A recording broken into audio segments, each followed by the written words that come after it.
Never before offer national highway పై ఆకర్షణీయమైన commercial plots గజం కేవలం 5,999 రూపాయలకే. అందరికీ నమస్కారం. నేను Swaroopa Putlapalli. Welcome to Suman TV. రాష్ట్ర వ్యాప్తంగా సంచలనం రేపిన Kukatpally Sahasra murder case mystery వీడింది. సహస్ర పక్క బిల్డింగ్ లో ఉంటున్న 10th క్లాస్ అబ్బాయే ఈ హత్యకు పాల్పడినట్లుగా పోలీసులు తేల్చారు. పక్క బిల్డింగ్ లో ఉంటున్న ఆ అబ్బాయి దొంగతనం కోసమని సహస్ర ఇంటికి వచ్చారు. అతను అనుకున్న ప్రకారం ఆ ఇంట్లో ఆ టైంలో ఎవరు ఉండకూడదు, కానీ సడన్ గా సహస్ర కనిపించడంతో తనని గుర్తుపడుతుందనే ఉద్దేశంతో పాపని హత్య చేసినట్టుగా తెలుస్తోంది. ప్రస్తుతం నాతో పాటు ఉన్నారు సహస్ర మేనమామ మల్లేష్ గారు.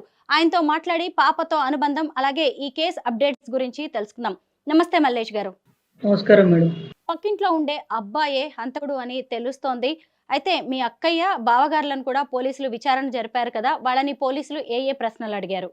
అంటే వాళ్ళు సండే నుంచి మండే వరకు పాప కళ అయ్యేంత వరకు వాళ్ళు ఎటు సైడ్ వెళ్ళిండు, మా సిస్టర్ మా బావగారు ఎక్కడెక్కడ ఉన్నారు అంత విచారణ కొనసాగింది ఇప్పటి వరకు. ఇంకా వాళ్ళు పైననే ఉన్నారు, ఇంకా బయటకు అయితే రాలేరు. వీళ్ళు చెప్పే మాటలను బట్టి ఇంకేమైనా క్లూస్ వస్తాయేమో అని చెప్పేసి వాళ్ళు పేరెంట్స్ ఇన్వెస్టిగేషన్ చేస్తున్నారు మేడం.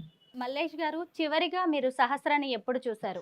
చివరిగా అంటే మొన్న రాఖీ పండుగ రోజు మా అక్కతోని రాఖీ కట్టించుకోవడానికి అని చెప్పేసి రాఖీ కట్టించుకొని పాపనే మాకు ఫోటోలు తీసింది.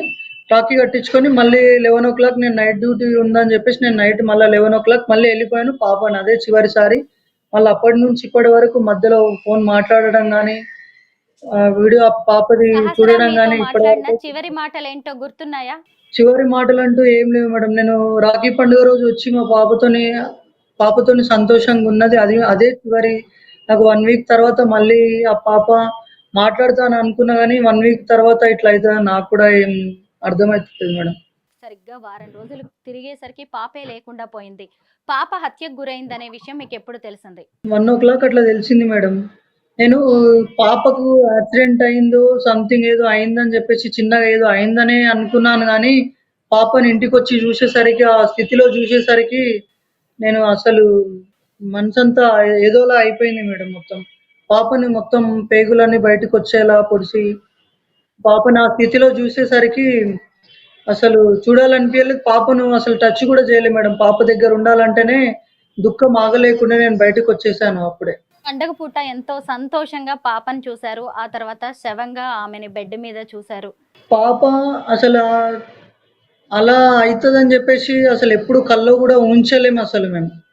ఏం చెప్పలేని పరిస్థితి మేడం. అలా చూసినప్పుడు నోట్లో నుంచి మాట, కళ్ళలో నీళ్లు తప్ప నోట్లో నుంచి మాట రాని పరిస్థితి అది. ఆ విజువల్స్ చూస్తుంటే లైవ్ లో పాపను దగ్గరికి పోవడం కానీ చేస్తే అసలు హార్ట్ అటాక్ వచ్చి ఆనే పోయేంత అంత ఘోరంగా ఉంది పాపది పరిస్థితి.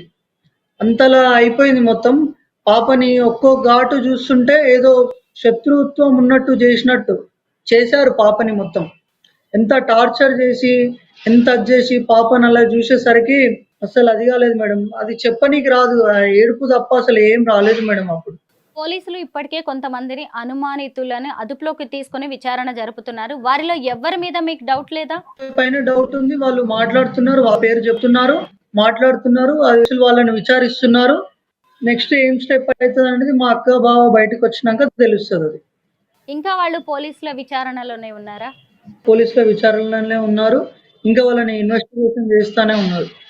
ఉరి శిక్ష అనేది పాపకు చేసినందుకు వానికి ఉరి శిక్షనే కరెక్ట్. అందరి ముందు ఉరి శిక్ష వేస్తేనే బాగుంటుందని మేము కూడా ఆశిస్తున్నాం మేడం. మల్లేష్ గారు, పాప చనిపోయిన కాసేపటికే మీరు ఆ ఇంటికి వెళ్ళారు. ఆ పరిసర ప్రాంతాలు చూస్తే మీకు ఏమనిపించింది? ఇది ఒక వ్యక్తి చేసిన హత్య అనిపించిందా, లేదంటే మరికొందరు ఉండొచ్చని మీకు అనిపించింది? ఖచ్చితంగా ఒకరు ఉండాల్సిందే. ఎందుకంటే పైన ఎవరు వస్తున్నారు, ఎవరు వెళ్తున్నారు, చుట్టుపక్కల వారు వస్తున్నారా లేదా, ఎందుకంటే అది ప్లాన్ ప్రకారంగా జరిగింది కాబట్టి ఖచ్చితంగా అయ్యే పని కాదు అది. పైనకు రావడం కానీ, డోర్ తీయడం కానీ.